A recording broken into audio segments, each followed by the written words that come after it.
La situazione è complicata, non vogliamo creare nessun tipo di allarmismo, però la stiamo monitorando in maniera continua e costante e continuiamo su questa strada. Le condizioni meteo che si verranno a creare nel fine settimana sono preoccupanti, a cominciare dalla montagna con ricadute sulle zone di pianura.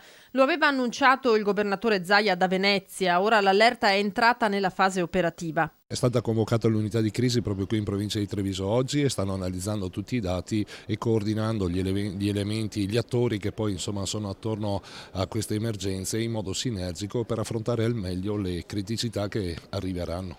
La pioggia insieme allo scioglimento della neve, 120 centimetri previsti, e al vento di scirocco rischiano di ingrossare i fiumi che faticosamente riusciranno a scaricare in mare e il Piave torna osservato speciale. Le informazioni intanto sono che domani ci dovrebbero essere delle forti piogge e dei venti importanti e intensi e quindi chiaramente piovendo sopra di noi dove c'è appunto questa allerta di colore arancione, successivamente poi arriverebbe qui da noi e quindi per il sabato, la domenica la criticità. Stiamo a vedere perché chiaramente ci sono diverse variabili tra cui soprattutto lo scirocco. Ad ogni modo stiamo ad osservare, ci stiamo preparando proprio per evitare e capire come possiamo intervenire. Piave su cui si sta intervenendo da mesi dopo la piena del 2018 con sbancamenti dell'alveo e consolidamento degli argini, interventi che in caso di ingrossamento del fiume dovrebbero contribuire a limitare i danni. Usiamo il condizionale, questo dovrebbe far stare tranquilli. A prescindere da questo noi continuiamo comunque a monitorare